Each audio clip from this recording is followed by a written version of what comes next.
ആസൂത്രണം ചെയ്തതിനേക്കാളും വേഗത്തിൽ യുദ്ധവിമാനങ്ങളും നാവികസേനയുടെ യുദ്ധക്കപ്പലുകളും മിഡിൽ ഈസ്റ്റിലേക്ക് അയച്ചിരിക്കുകയാണ് US.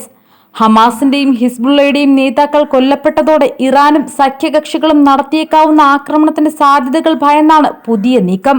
US പ്രതിരോധ സെക്രട്ടറി ലോയിഡ് ഓസ്റ്റിൻ ആസൂത്രണം ചെയ്തതിലും വേഗത്തിൽ മിഡിൽ ഈസ്റ്റിലേക്ക് നീങ്ങാൻ എബ്രഹാം ലിങ്കൺ സ്ട്രൈക്ക് ഗ്രൂപ്പിന് നിർദ്ദേശം നൽകിയിട്ടുണ്ട്.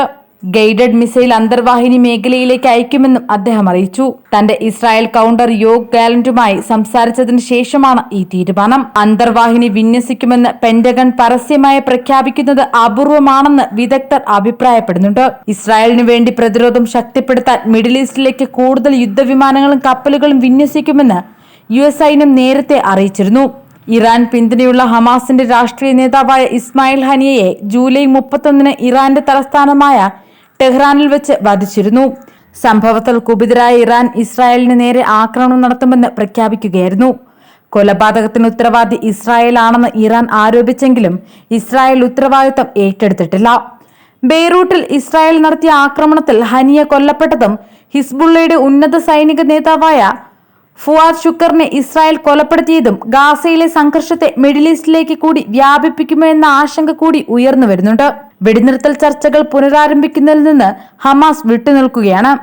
US, ഈജിപ്ത്, ഖത്തർ തുടങ്ങിയ രാജ്യങ്ങൾ ഇസ്രായേലിനോടും ഹമാസിനോടും ഓഗസ്റ്റ് 15 വെടിനിർത്തലും ബന്ദികളെ മോചിപ്പിക്കുന്ന കരാറും പൂർത്തിയാക്കാനുള്ള ചർച്ചകൾ പുനരാരംഭിക്കാൻ ആവശ്യപ്പെട്ടിരുന്നു. കൂടിക്കാഴ്ചയിൽ പങ്കെടുക്കാൻ പ്രതിനിധികളെ അയക്കുമെന്ന് ഇസ്രായേൽ കഴിഞ്ഞ ദിവസം പറഞ്ഞിരുന്നു.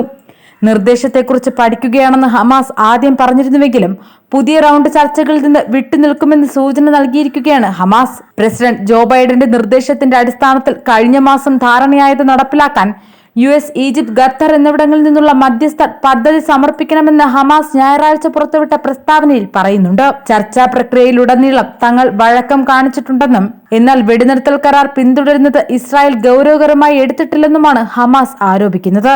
തിങ്കളാഴ്ച പുറത്തിറക്കിയ സംയുക്ത പ്രസ്താവനയിൽ ഫ്രാൻസ്, ജർമ്മനി, ബ്രിട്ടൻ എന്നിവയുടെ നേതാക്കൾ ഗാസയിൽ വെടിനിർത്തൽ, ഹമാസ് തടവിലാക്കിയ ബന്ദികളെ തിരികെ കൊണ്ടുവരൽ, മാനുഷിക സഹായ വിതരണം എന്നിവയ്ക്കുള്ള ആഹ്വാനങ്ങൾ അംഗീകരിച്ചിരുന്നു.